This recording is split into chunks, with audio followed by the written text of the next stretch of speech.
Habari, naitwa Peter Mganga, ni mwandishi wa habari, lakini pia ni mdau katika sekta ya michezo nchini.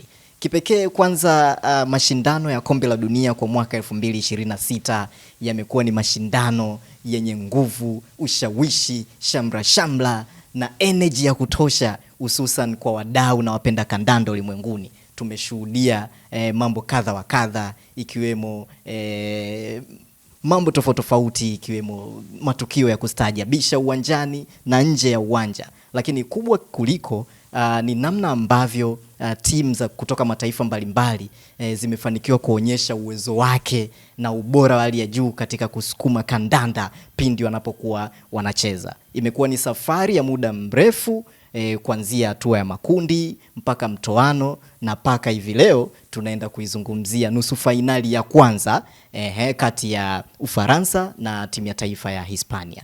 Ni moja ya mechi ambayo inaleta hisia mseto, na ukiitazama juu kwa upande wa makaratasi ni fainali ambayo inaweza isikupe taswira halisi ya nani ataibuka kidedea katika mchezo huu. Lakini tukiangalia katika ubora wa timu hizi mbili, hususan kwa kiwango walichokionyesha katika michuano hii, unaona shairi dhahiri kabisa timu ya taifa ya Ufaransa ina nafasi zaidi kulinganisha na Uhispania, kwa sababu Ufaransa amefanikiwa kuonyesha ubora wake wa hali ya juu kuanzia mechi za hatua ya makundi, ambapo amefanikiwa kuwa moja ya timu katika zile timu zilizoshiriki kombe la dunia mwaka 2026 kuwa na idadi kubwa ya mabao walioweza kuyafunga. Lakini Ufaransa hiyo imekuwa moja ya timu ambayo imeweza kutoa mpaka sasa kinara ambaye anatazamiwa pia kuwa sehemu ya wafungaji bora wa michuano hii ya kombe la dunia kwa mwaka 2026,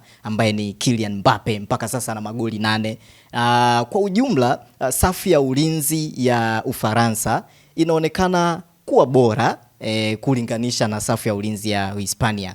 Ukiangalia kwa upande wa beki ambao wanahakikisha ulinzi unakuwa salama, papo unaona kabisa kuna uwezo mkubwa ambao wako nao na umesaidia kutoruhusu idadi kubwa ya magoli katika michuano hii. Lakini ukiangalia safu ya ushambuliaji upande wa katikati, yani midfielders, Ufaransa ni moja ya timu ambayo ina viungo bora zaidi katika mashindano haya ya kombe la dunia, ambapo tumeweza kushuhudia ubora wa viungo wa Ufaransa, safu ile ikiongozwa na wachezaji wenye ubora akiwemo Dembele akitokea pembeni, lakini pia Mbappe tumeona licha ya kuwa anashambulia kama striker, lakini muda huo anakuja kuongeza nguvu katika safu ya kiungo. Hivyo basi kulingana na namna ambavyo Ufaransa anajituma akiwa kiwanjani, uwezo wa wachezaji mmoja katika kuamua matokeo, moja kwa moja Ufaransa tunampa tiketi. Lakini haimaanishi timu ya taifa ya Hispania wataingia kinyonge katika fainali hii ya nusu fainali ambayo wanatazamiwa kucheza leo hii. Wana nafasi pia, kwa sababu ni moja ya timu ambayo nayo imeonyesha makali yake kwa kiasi chake.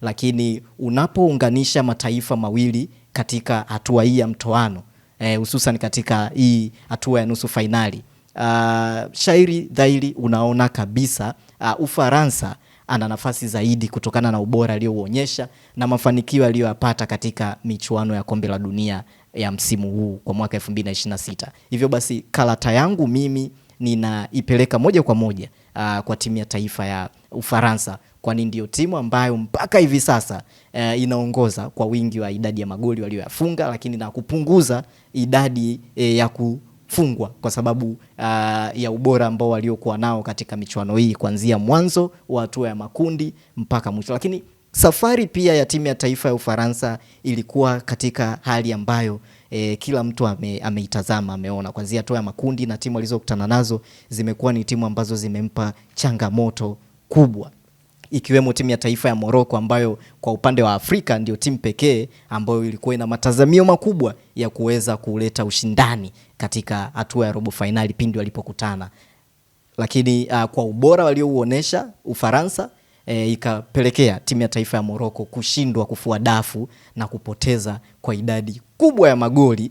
Tunasema magoli 3 ni mengi zaidi kwenye michuano hii. Kwa hiyo unaona ni namna gani ambavyo ubora wa Ufaransa unatafsiri kile ambacho kinaonekana katika medani za kimichezo, hususan katika michuano hii ya kombe la dunia kwa mwaka 2026. Hivyo basi Hispania anatakiwa aingie huku akiwa na matazamio chanya, kwanza ya kuweza kudhibiti wale wachezaji tishio, akiwemo Kylian Mbappe ambaye ni mchezaji mwenye maono na ambaye anaweza kubadilisha matokeo muda wote kwa nafasi yoyote ile anayoipata.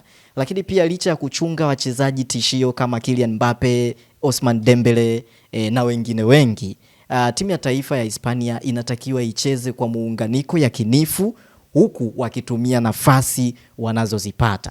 Hofu yangu ni moja tu kwa upande wa Hispania. Upande wa beki ya Hispania imeonekana kuwa ni dhaifu, ambapo beki zake zimeonekana zikishindwa kustahimili mbilinge za mashambulizi kutoka kwa timu pinzani pindi wanapokutana. Hivyo basi kwa ubora wa Ufaransa unanipa tafsiri stahiki kwamba leo safu ya ulinzi ya Hispania ina kazi kubwa sana ya kuhakikisha kwamba hawaruhusu changamoto zozote ambazo zinaweza zikamfikia golikipa wao. Hivyo basi itakuwa ni mechi yenye ushindani, mechi yenye kasi, lakini mechi yenye ufundi mwingi sana.